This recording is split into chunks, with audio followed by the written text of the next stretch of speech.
Thank you for joining us wherever you are. This podcast episode is brought to you by the Old Ways Actual Play team. This actual play uses the 7th edition Call of Cthulhu tabletop role-playing game rules by Chaos. This actual play is performed by adults and in an adult setting. While we try very hard to stick to language for all ages, listeners should know that this podcast may include mature themes. All content, including names, places, events, companies, and etc., that may bear resemblance to entities living or dead, is strictly coincidental. My name is Michael Diamond, and for tonight's game, I will be your keeper. Mr. Forsyth, is that you? Doctor? It is you. As far as I know, it's still me. Do you want a drink? We can get you a drink. Wasn't that curious, Sigmund? What was that all about, Jack? Apparently our Mr. Wilde passed away in 1921 on a voyage on the Aquitania. That is truly strange. I go over and light another candle, a prayer for Elias. What troubles you, my friend? How long has it been since your last confession? The world is full of pain and loss. And when the righteous men doth fall, there are only those who can seek to uphold their legacy. I hope you have come here because you are one of these men. Thank you for joining us again for the episode of the Old Ways podcast. I am your Keeper Michael, and we have another episode of our Masks of Nyarlathotep campaign that we're running, and we are currently in England.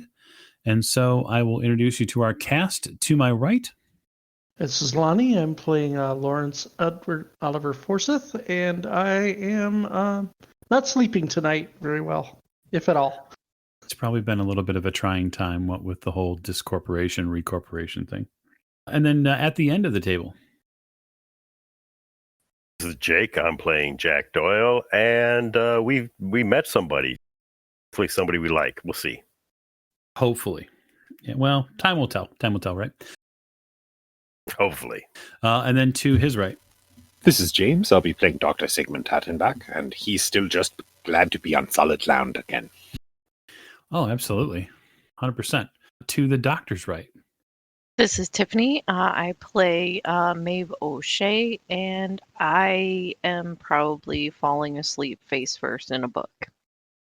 Hopefully not the one covered in skin. Well, I mean, if there was one to fall asleep in, that would be. How do you think it gets its skin? It's a nice warm hug. A face hug. And last but most certainly not least. This is Alex. I will be playing Simon Granger, and I am currently in a church slaying dragons in my mind. Aren't we all? All right. So what we'll do is we will pick up early the next morning when we last left Doctor and Mr. Doyle.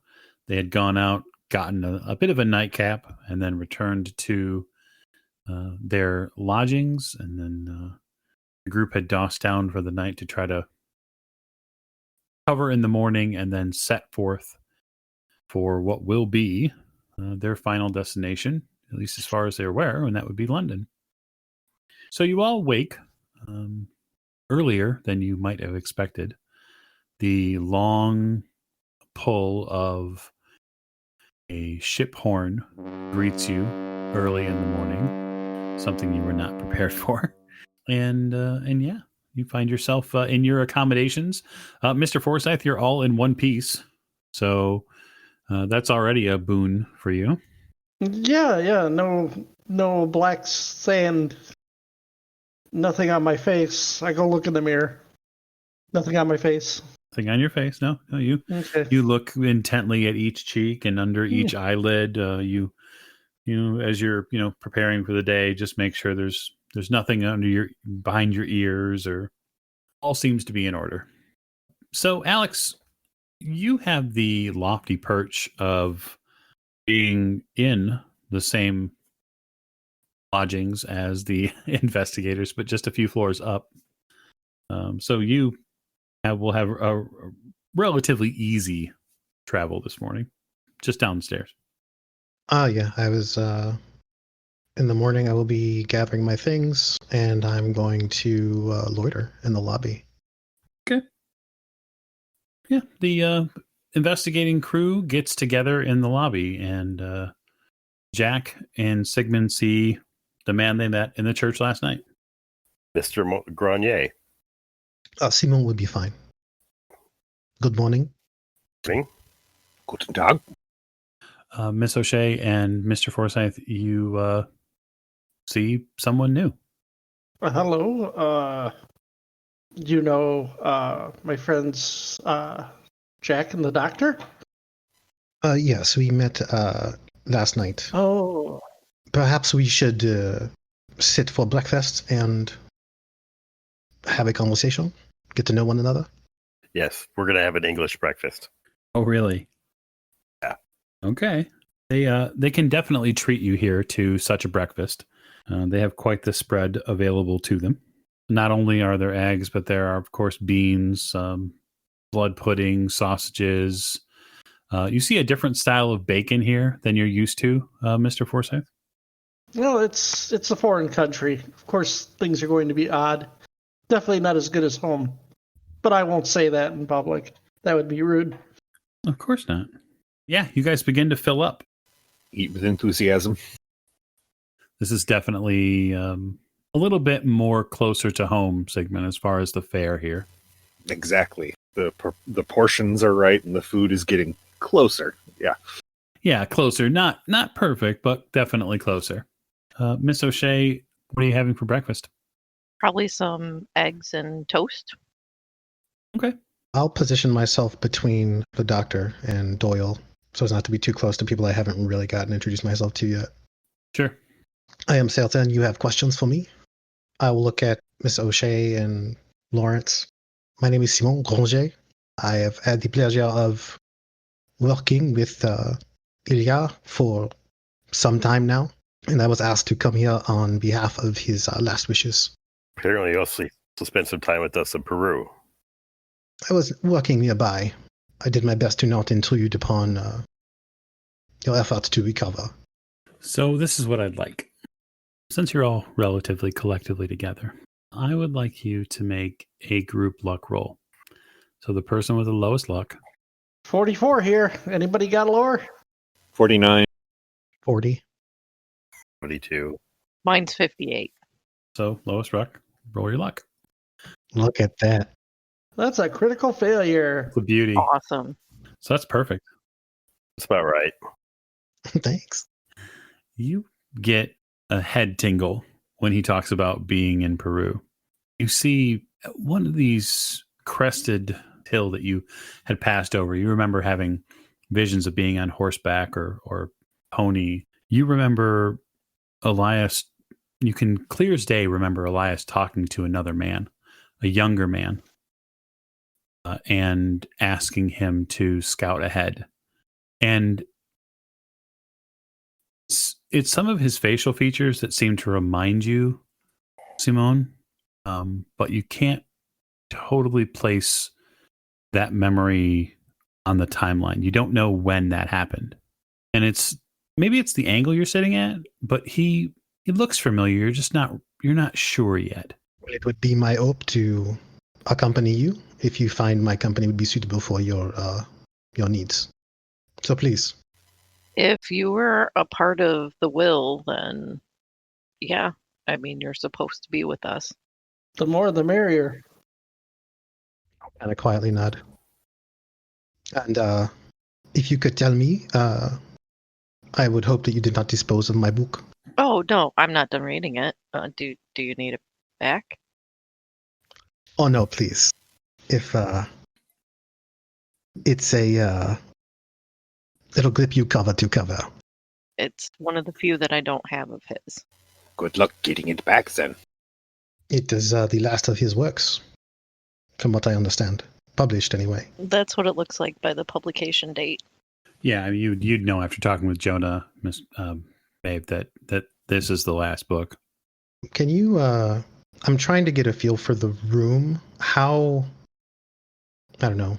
Occupied with everyone. How occupied with their own stuff are the people in here? Like, is it quiet enough to have what I would consider to be like a sensitive conversation with it just kind of falling into the noise, or would it be like, are we spaced out? Is it easy to overhear? Well, you're not socially distanced, if that's what you're asking. No. I get up and leave. Yeah, no, everybody's got COVID. No, I'm Oh kidding. man. So you would say, just by the rough layout of the area and the people who are currently having breakfast, that you could probably have a fairly private conversation without having too much of an issue.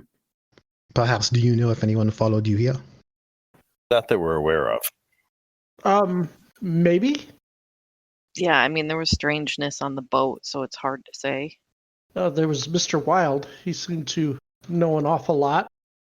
You're Wild. Who is this man? You met him on board? Yes, as a matter of fact, I spoke with him the night evidently I went missing. And he went missing too. Pardon? There was an incident. You went missing on board a ship? That's what I've been told. I have no reason to doubt them. Herr Forsyth disappeared for 3 days. Disappeared, you say? I'm gonna go make a phone call. You boys have your conversation. I will be back. And I'm gonna get up from the table. Okay. I'm going to pull out my card for Dr. Pierce and give him a call at his London office. Oh boy. Alrighty. Okay, so I will move away temporarily from the table and go to the phone with you, Miss O'Shea. You ring the office, and you hear a crisp, feminine voice pick up the phone. Good morning, Aventus. How can I help you? Dr. Pierce available? Dr. Pierce has not arrived in yet this morning. May I ask who's calling? Maeve O'Shea.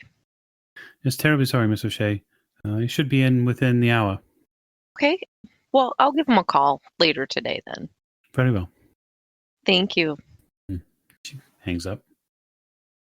All right. Well, then I will go sit back down. Okay, back to the table. So should I ask where you went? I made a phone call. No, not you. Oh. To Lawrence. I wish I could say I knew. Have you ever heard of a place called Sarnath? I'm gonna opt to not know. Ever. I have heard of no such place. It's not a fun place to visit, or evidently to stay. I'm going to go back to eating. Hey, Mike, can I get a psychology roll on Lawrence?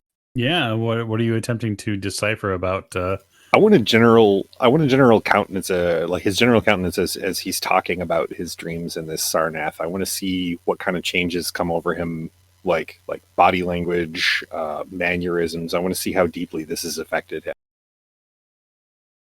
Okay. Would you like to spend one? I'll go ahead and spend a luck. Yeah, 1 point of luck there. Okay. I absolutely will.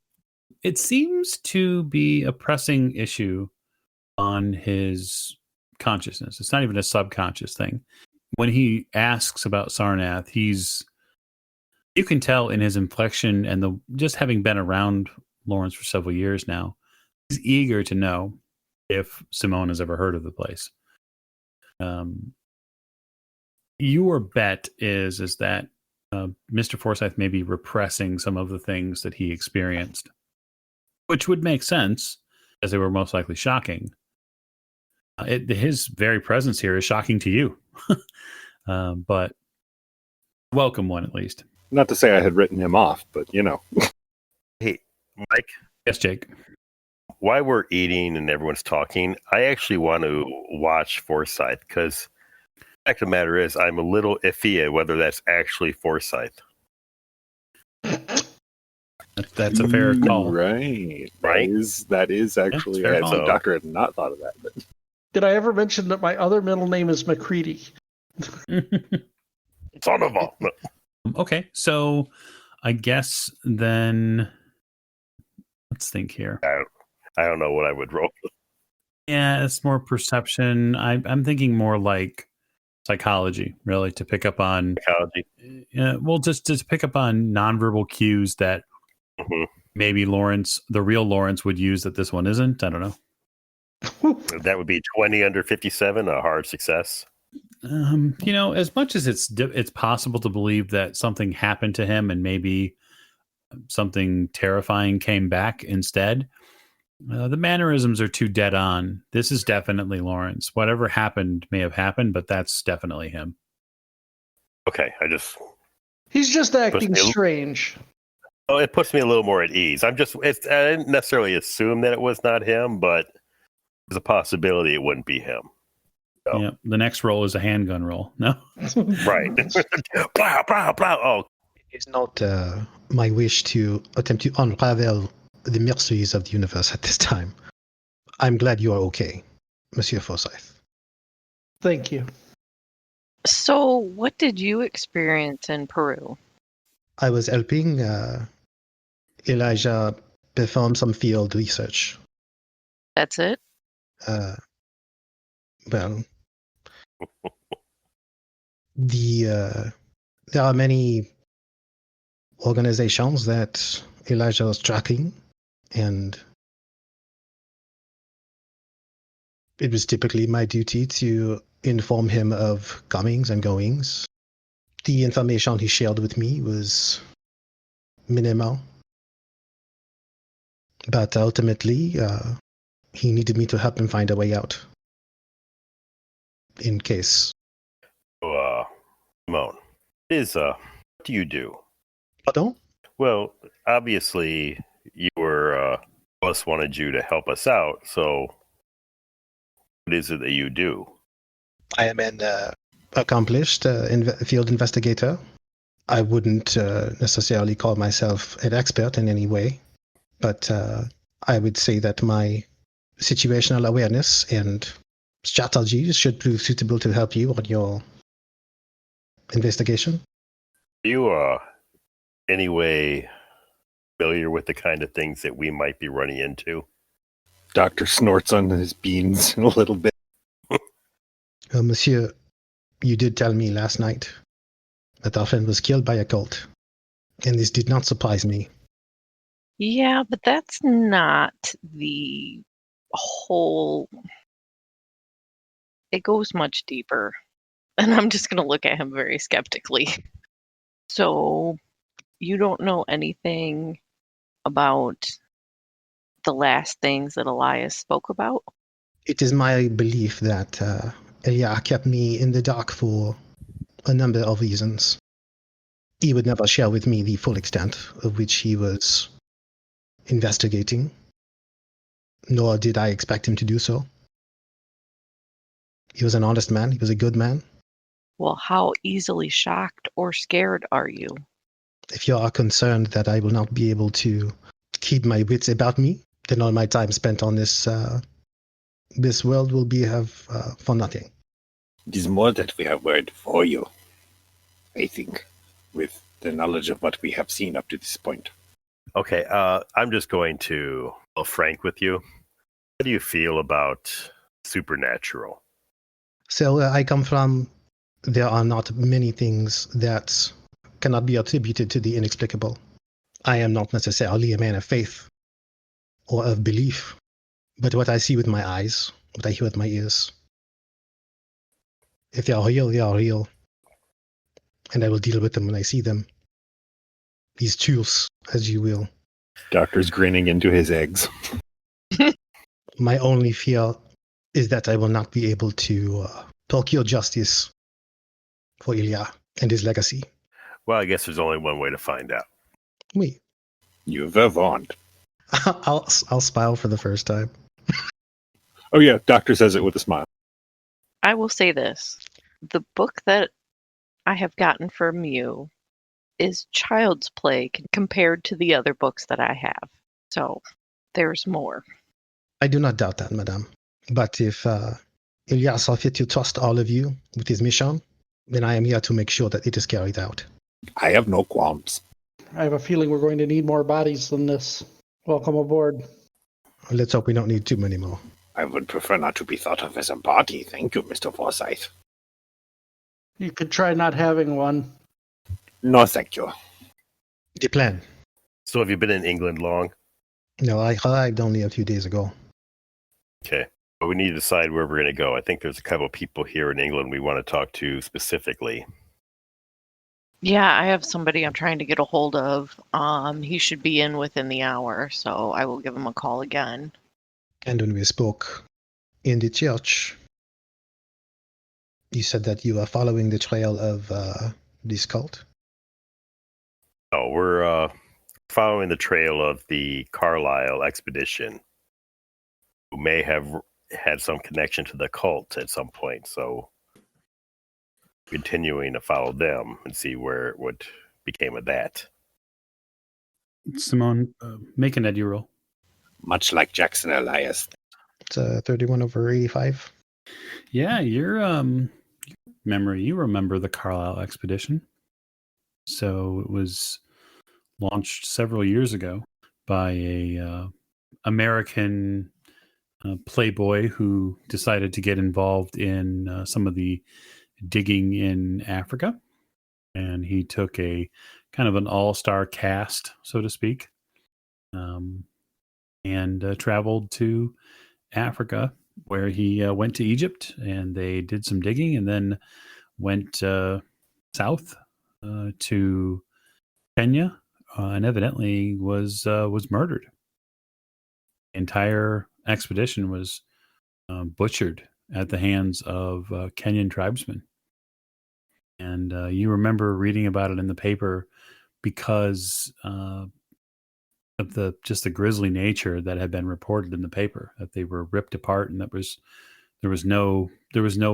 very difficult to identify the bodies, but that the Kenyan authorities had found the tribesmen who were guilty of it and had hung them within a week or something to that effect.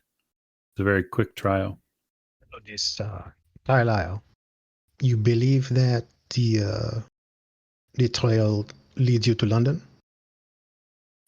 Yes, they stopped here for a little bit and spoke to some individuals. I think they getting background information or than that, or so we want to try to follow their trail as closely as possible. If I may ask, Monsieur Doyle, what was the purpose of the original investigation? What was it that Elia asked you to do? Well, we never got a chance to talk to Elias. We believe he wanted us to accompany him on this track down what happened to the Carlisle expedition. And according to his last will, he wanted us to fulfill his wishes on that.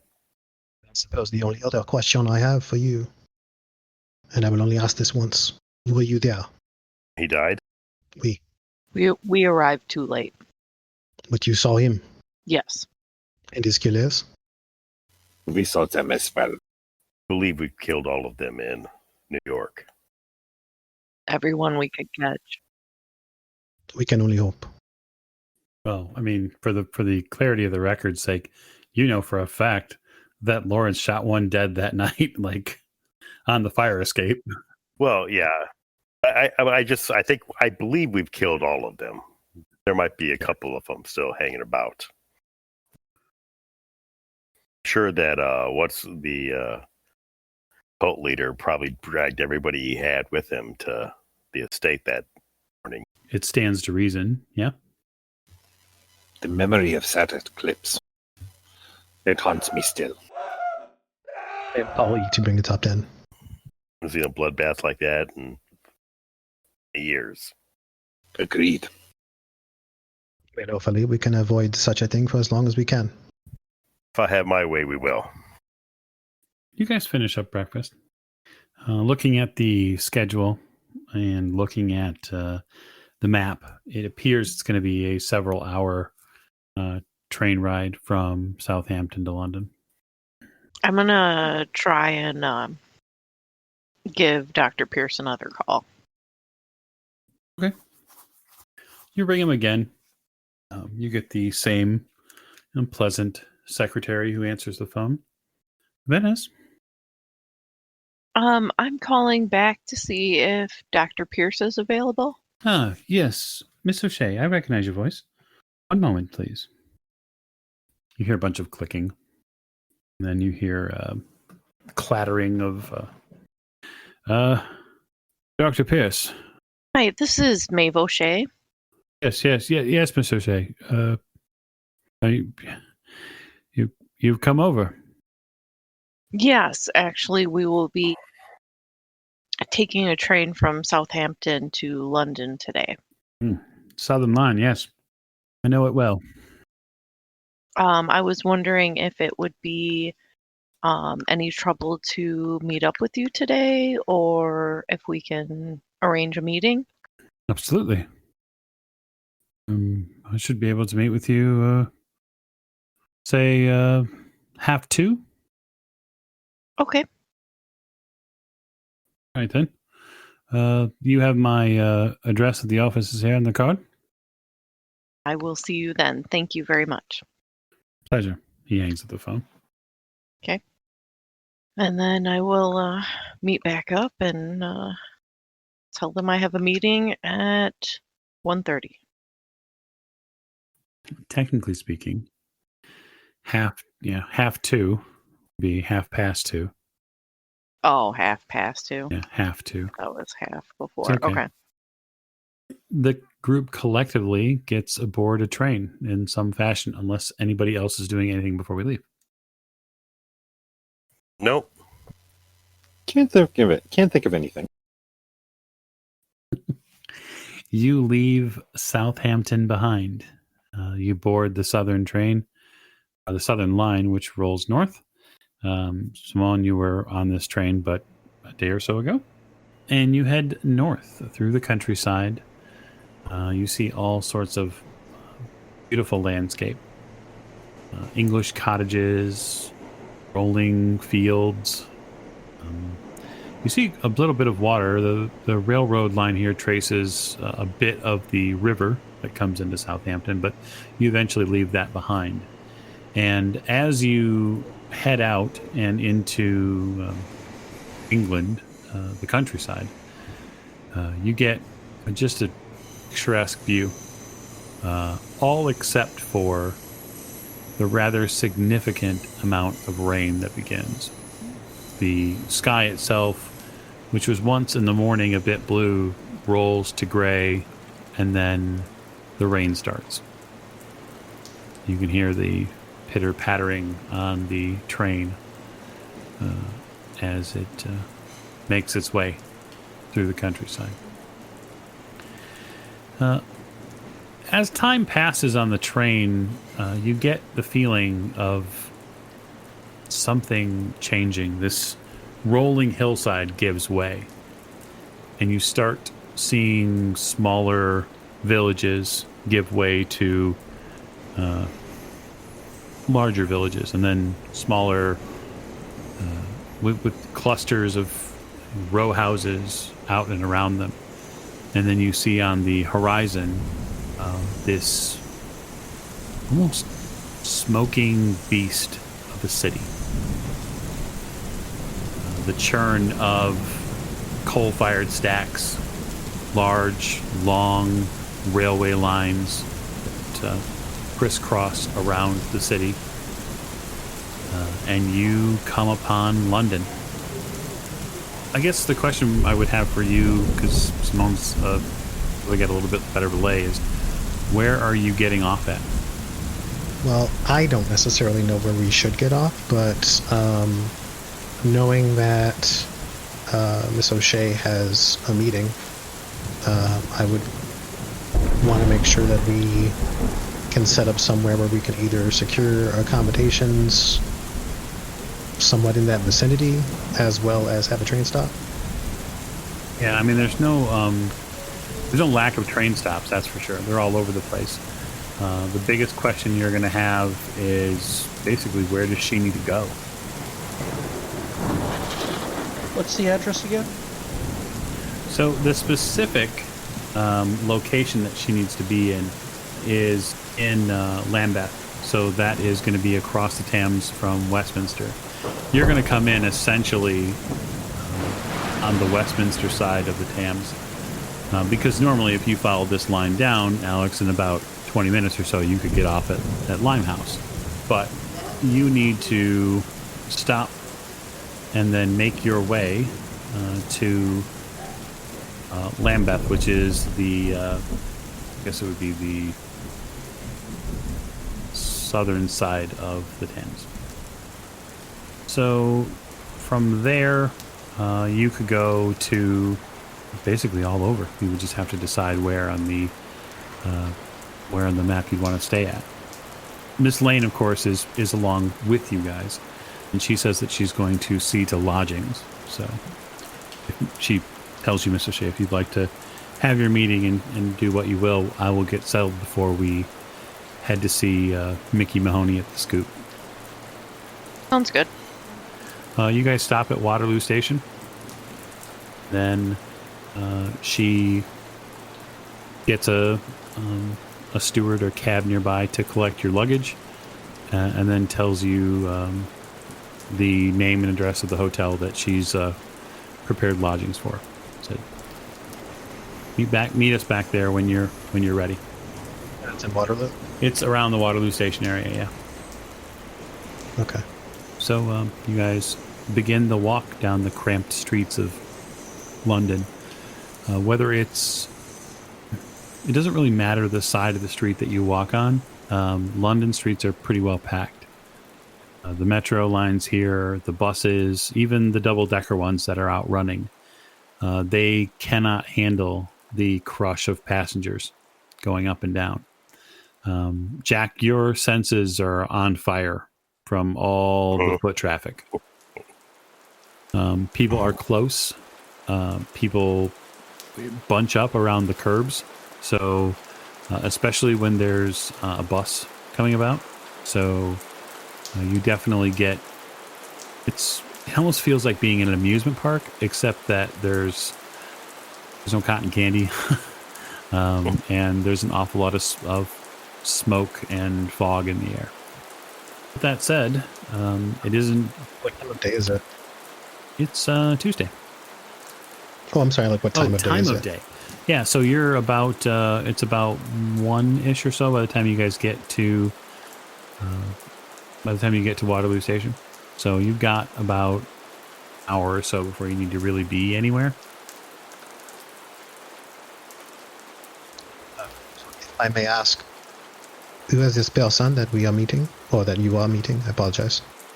It's a friend of my father's, and he probably has information, either A, about my father, and B, probably books that would be useful. He is the one that you tossed? Yes. We have the same circle of friends. That's one way of putting it. Yeah, so what are you guys going to do until then? So, when is this meeting? We said we have an hour or so? Yeah, about an hour. Okay. Doctor's just taking the city in as we're strolling to where we need to be. He's never been to London before, so this is an all new experience for him. So thoroughly enjoying it. Mm-hmm. Mm-hmm. I am probably letting anyone who wants to get touristy. I mean, at this point, I'm probably just flanking the group as they're walking. So I'm guessing we're walking, right? Yeah, you're definitely walking unless you've decided to do something other than that, and then please let me know. No. I have not sprouted anything. So I was like, yeah, there's more than enough stuff to look down here. Waterloo Station is very close to, I mean, it's not super close to some of the more well-known pieces, but you're not far from Blackfriars Bridge. You're not far from Parliament in the grand scheme of things. You could easily walk there. It would be out of your way, but I mean, you could go as far as probably showing them Waterloo Bridge. There's a lot of sights here to see, and having been had the opportunity to be in London personally, and I'm sure Jake would echo this, there's a lot of things to potentially put your eyes on. Oh yeah, it's an exciting place. I'm actually going to stroll up to Miss O'Shea. You seemed gravely concerned about the things with which we would be bearing witness. the things that we would see or that you've seen. Yes. Do you want descriptions? Because that's not. I'm not the person to ask. No, I simply want to reassure you that I have been put here to help ensure the safety of this expedition. So regardless of what we see or what comes to pass, I can only promise that I will do my best. Well, I guess we'll see when the strange starts to happen. Oui. Okay. There's no specific place, and we could, if you wanted to, we can probably surmise that at some point Lawrence is going to find himself an actual map of London. He's a map sort of person. Also, I'm kind of wanting to overwatch, knowing that people have been following us. Seem to know a lot about what we're doing. They do seem to do that, don't they? You're exciting people. That's why they want to follow you. Well, that's fair. Exciting. They're like paparazzi. If Lawrence makes it known that he's looking for a map, I will produce one from my duffel. Okay. It's got lots of notes on it. It does, and it makes me hesitant to take it because it's obviously something that he needs more than I do. I would expect it back. But if you wish to review, you can see that all of the boxes have been marked. You'll notice that there are a lot of highlights around places where there are like authority buildings, so like police stations, firehouses, post office. I like to be aware of my surroundings. I'll just be like, I don't mean to sound ungrateful, but I really don't want to have anything happen to your map while it's in my possession. I'll go ahead and get one when we get back to the hotel. It'll be easier that way. Any other specific... If you're not going to do any specific sightseeing, then we can always put Miss O'Shea in her meeting spot. Let's do that. Yeah, let's just do that. Okay.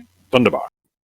You walk to a back row of businesses off of not too far from Lambeth Bridge.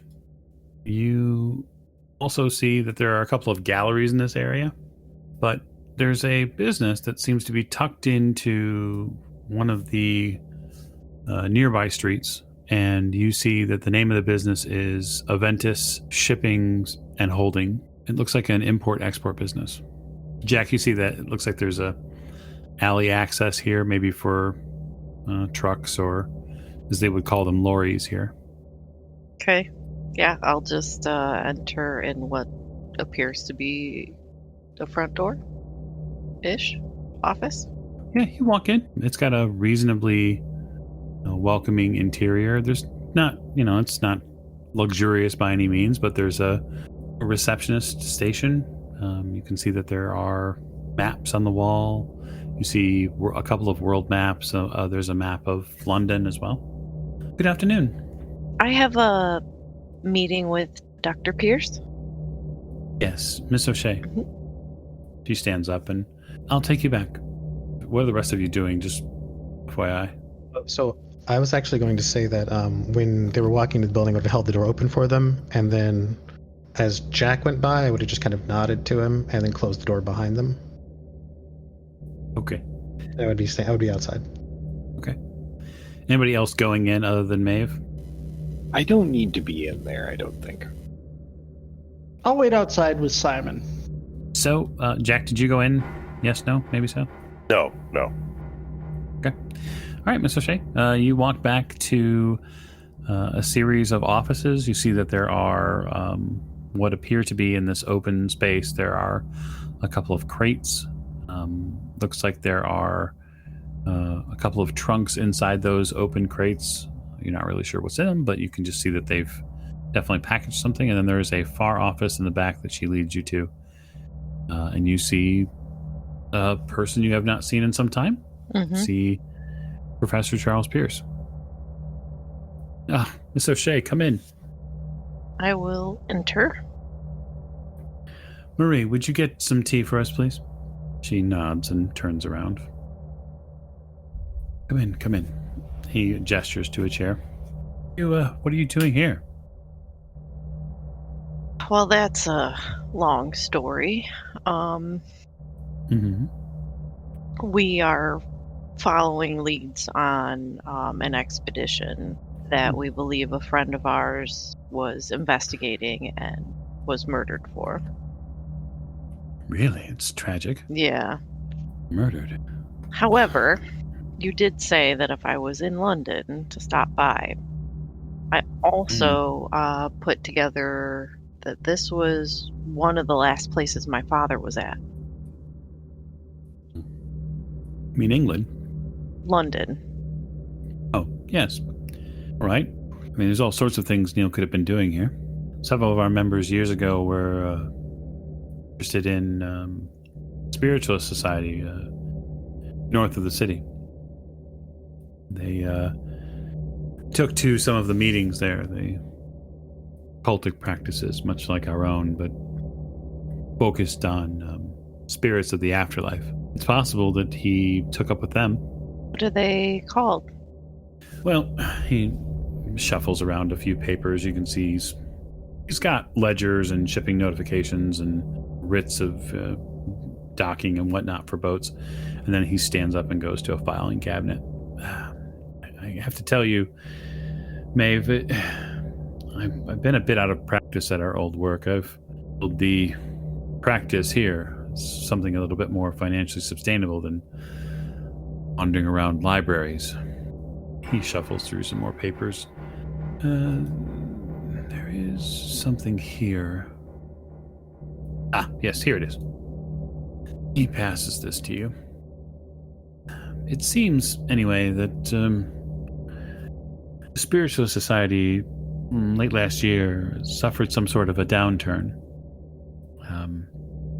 At one point, they were quite lofty indeed, well respected. I mean, this was 20 or 30 years ago, but Sir Walter's is still in control over there. What is left of it, anyway. And I know that the last time I'd spoken with Neil, he'd mentioned that he might make an inquiry there at some point. That's why he taps his head. It trips something here. It's possible you might start with your look for him there. So you don't have access to any of your books anymore? I mean, I have them, but they're at the house, just up the way. Are you looking for something specific? I've come across several things specifically that I don't know are going to help, or if they are going to help.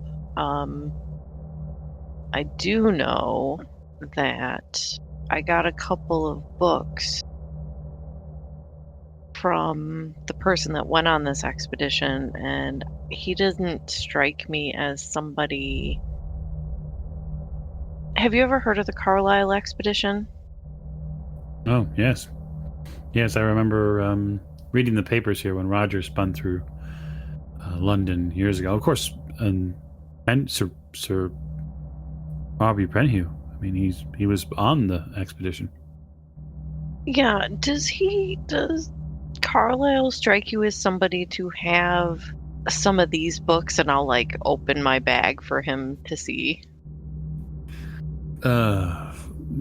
He glances in the bag and you see his eyebrow. One of his eyebrows goes up. I don't know that Roger Carlyle was a heavy reader, if you take my meaning. Right, yet these books were found with him. Well, it's altogether possible that any one of the other people who were on the expedition may have been the more literary types. I mean, Sir Aubrey was a renowned Egyptologist, and he alone would have had many tomes. The foundation here is here in London. Oh, yes. The other thing I was going to ask you for, have you ever heard of Sarnia? He does a double take. Just what books are you reading? Well, this one I haven't read. I wish I had a book on it. so I could know more about it. I am familiar with some of the legends of Sarnath, a ancient city that was destroyed in a calamity. What about Argus? Name doesn't ring a bell. But why these texts, these things that you've gotten into? Sarnath is not a name most scholars even know. Well, that one came to a friend of mine in a dream. He looks very concerned. There are things that one should not dabble in, Dave. This may be one of them. Okay, well, the thing is this Argus that told us about this city took our friend for 3 days. Like, he disappeared. Did he say where? This friend, where is he? Oh, he's right outside. Yeah, he said that he went to maybe a land of dreams. Marie brings the tea in. Oh, thank you, Marie. Please just set it there and close the door if you would. She nods and closes the door. Would you like me to go get him so you can speak to him? Perhaps in a moment. I'm concerned that how much studying have you been doing recently? Every chance I get, I'm trying to read these books. Of course. And it's become all-consuming? Well, as most things do, I suppose. Not for everyone, Dave. There are people like you who become ravenous when it comes to knowledge. I'm working with a young man right now at the house up the road who's dealing with some very difficult things. He's struggling with some of this forbidden knowledge that he's learned. But if you'd like to go and retrieve your friend, I'm happy to speak with him deeper, although, truth be told, most people, when they look beyond what they know into what they cannot comprehend, most people are uncomfortable speaking about it. Well, we've been dealing with a lot of things that I don't think most people can comprehend. So I will go fetch him, and he can tell you about his dream or whatever happened, because he was there and then he wasn't there for us for 3 days. But I will go get him. All right. Yeah, you step outside. He comes back outside. Lawrence? Yes, Miss O'Shea? He would like to speak to you about your dream. He knows about that city. I'll look up from my ledger. Yeah, I'll just move in. Not say anything, just through the door. It must have been one heck of a dream. I'll just kind of like shake my head, I guess. You have no idea, but you will soon. So I'll lead him to the office. Yeah, you go back in and you see Marie kind of do a bit of a double take when you walk back in with someone else. Mr. Forsyth, you walk through an office which seems to be part office, part holding area for shipping containers and crates and whatnot. And then you walk to an office. This doesn't seem familiar at all. No, not at all. Not one bit. Doesn't look anything like the Juju house. Oh, no. There's no decorations on the wall. You don't have to murder a shopkeeper to go in this place. Are you sure? We'll see. She takes you to an office, and you see a rather tall, slender gentleman who has got salt and pepper hair and wire-rimmed glasses. Look a little bit like the doctor's glasses, actually. And he has a bit of a mustache and beard as well. He extends his hand. Dr. Charles Pierce. I'll shake his hand. Hello, Lawrence Forsyth. Oh, good. Have a seat, won't you, sir? Would you like anything to drink? No, I'm fine. Okay. Lawrence, why don't you give me a spot hidden roll? I was just about to ask if I can do that. You can. No, I can't, because 94 over 48 is not going to do it. No. So you see a lot of things on the wall in this specific office. One of the things that catches your eye is you see an actual paper doctoral degree. And then you see a second one. And that's pretty rare. So he begins. Lawrence, was it? Yes. So perhaps you could tell me a bit about what you heard of this Sarnath. A large city, powerful, stood for 1,000 years. Taken by force when they built it, destroyed in its hubris. Maybe you can see he's jotting notes down. And did you hear what destroyed it? I believe there are other cities, other people that were angry or jealous at it. They say that the people who made Sarnath into what it was, they say that they took over the country. They came from afar. Yes. On ships, and they took the land. They ripped apart the people who lived there, and they built their civilization on top of them. And then 1,000 years passed, and one night, on the anniversary of the founding of Sarnath, something came from the lake. Doom came and destroyed the city and its people. Doctor, how do you know this? Oh, your friend, he points at Meave. She and I, we have a educational background together. We work in very similar circles. We are privy to legends and tales that many do not hear. After all, it's likely just an old wives' tale, right? It is not an old wives' tale. So you've already become a true believer then? I'm going to reach in my pocket and pull out my stone. Okay. I'm going to set it on the table. Okay. You're and I'm going going to say it. You gonna take your hand off of it? Nope. I'm going to put my hand on the table. I'm going to show the stone. Uh-huh. And I'm going to say I've been there and have part of it in my hand. Okay. Make a power roll. Oh, this ought to go well. Can I spend on that? Nope, you sure can't. Gosh, darn it! Not on a power roll, you can't. Not like that. Ah. So you extend your hand out and you say, I've been there. And, this is the stone as evidence. And the stone gets really bright. Maybe you see that magenta stone get almost... it gets a bit of a flare of the 80s. It gets that hot for a second. And you feel it get warm in your hand.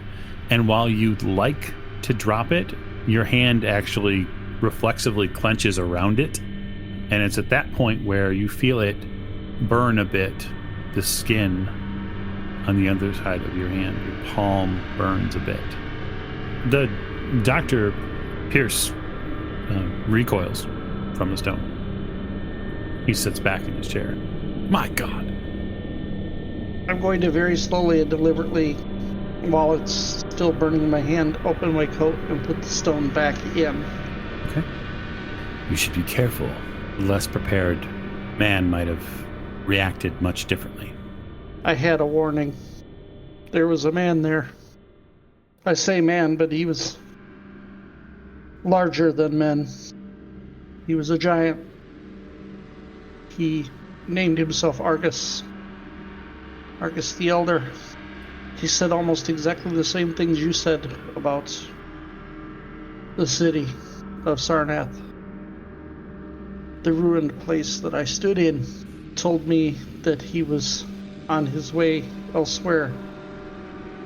He said the veil was thinning and that there was great danger coming to us. Maybe because you know the doctor fairly well, when Lawrence mentions when he mentions the veil was thinning, you can tell that Dr. Pierce is very concerned at hearing that. Excellent. It's always good. So really, Doctor, if you know anything that could help us. To be perfectly honest, I wouldn't know where to begin. Research would be the first step.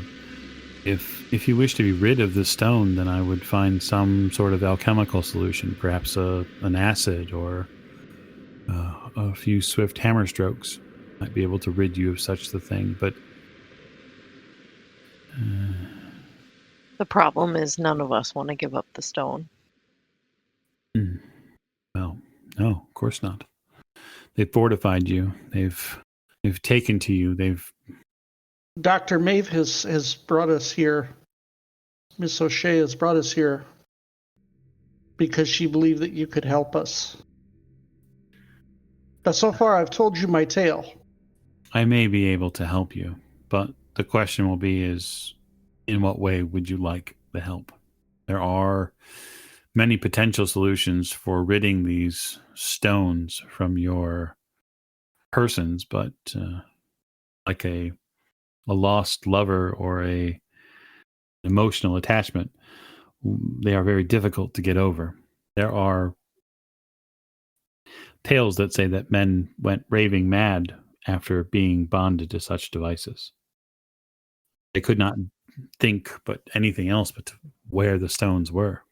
Yeah, I'm not sure we're ready to do that yet. I just wanted to know more about where he went and what the warning meant.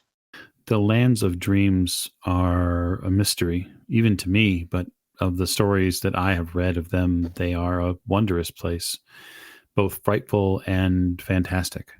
If he traveled to this land and spoke with this Argus being, it's difficult to tell what its intent is. Or, Yes, but we were chosen for a reason. yes, kismet, chance. There are all sorts of reasons. The hubris of man is not lost on us. Very well. This is what I will do. How long will you be in London for? That I'm not entirely sure. Well, allow me to go to our manor house and begin my research in earnest. Perhaps I can give you something before you make any further decisions on your future. This Carlisle expedition, long since dead, but they did stop here for a little while. Yeah, we have some threads to follow here. I would suggest you do that. Just keep my office informed, and I'll do what I can to supply whatever knowledge or practices Aventus can assist you with. Yes, thank you. And I will let you know where we are staying too, if you need to try and leave me a message. He turns to you, Lawrence. If I may, Mr. Forsyth, I would recommend you keep the stone out of sight. I just nod. Not just from the street urchins here, but from if you are being followed. It may prove to put a target on you. Yeah, I'm just wondering who would have done that to him, because there was evidence that a spell was cast to send him to that place. Well, I have several texts which I can begin my research from. Are there any particular elements that you're familiar with? As far as the spell goes, Indeed. let's see. It had, so there was a powder residue that was like jasmine or cedar. We found out that there were bones that were involved to make like almost like a sculpture, because you needed really old like bone dust. Almost as if you were building talisman of some sort. Yes. I'm gonna like pull out my notebook and start looking. Oh yeah, there were crystal particles in the dust, and there was oil, and these stones would attract the dust and were almost like leading us to. That's what led us to the bones that we found. Perhaps they were part of a set. It's not uncommon in certain cultures and in certain practices therein for these items to be bonded together in some way. Let me do the research, and you continue to pull on your threads, and perhaps I'll come to some solutions. Thank you very much. We will stay in contact. Please do. We'll stand and wait for Lawrence. He stands and helps, walk you guys out. Just as you went in, about 10 or 15 minutes later, you walk out. I probably would have been asking Doyle or the doctor what the thread was that they were going to be following up on with Carlisle. Was the belief that they stopped here for supplies? Was that, or was it something else? What were they doing in town, or do we even know? I think they were picking up an expert, an Egyptologist. Do you have any idea who this person is? Yes, we do. The Penhew Foundation, 35 Tottenham Court Road. Are we expecting to get this information from them? We're going to see what we can get from them. Probably have what they'll allow us to look at. And if we are worried that they are concealing something? Well, we'll burn that bridge when we get to it. Doctor's eyebrow shoots up at the mention of burning. Don't worry, Miss O'Shea will have nothing to do with it. I am not the only one that burnt stuff. Or Miss Lane either. I just kind of look at my hand. Is there visible burn on it? There is definitely some blistering of the skin. It does hurt. I'll grab my kerchief, just kind of hold on to it, and then put my hand in my pocket. Okay. Yeah, you exit out. Well, it seems to me that we are going to need to contact the Penhew Foundation in some fashion. Miss Lane may be able to help us with that. People with money tend to be able to open some doors, these kind of places. Dr. Pierce is going to be helping us with whatever happened to Lawrence. Oh, good. I was going to ask what you were able to find out in there. He's going to be doing some studying, some research, and he will let me know if he finds anything. Apparently, it has to do with our stones as well. Interesting. Mike, does London have a Chinatown that I know of? You would probably be aware that there is a Chinatown here. You just don't know where it is. I'm going to look for a local, like a news kiosk, like our information, someplace that would have like a city listing or city maps kind of a thing for tourists. Mm-hmm. And see if I can procure one real quick. Okay. Yeah, you see all sorts of different maps and newspapers and the such. You procure a map and then begin rifling through it. I would assume then that we are expecting to contact these agency in the morning. Yeah. Probably. Or whenever Mademoiselle Lane was available. She mentioned seeing Mickey Mahoney at the Scoop. Oh, right. Doctor, if I could please have that address. Rifle through the clue. Was the Penhew Foundation? When did Lillian want to go meet Mickey Mahoney? She didn't say. She said she was going to reach out to him so that they could set up a time. Oh, okay. Give Simon the address. Once we have settled in for the evening, I will give the place a once-over from the outside. Okay, that seems like a really excellent stopping point for us in this evening's festivities. So the investigators are going to head back to their lodgings that Miss Lane has secured for them. And then perhaps at next session, we'll get a chance to take a foyer into scouting out the Penhue Foundation. Thank you so much for listening. And then we will see you next week.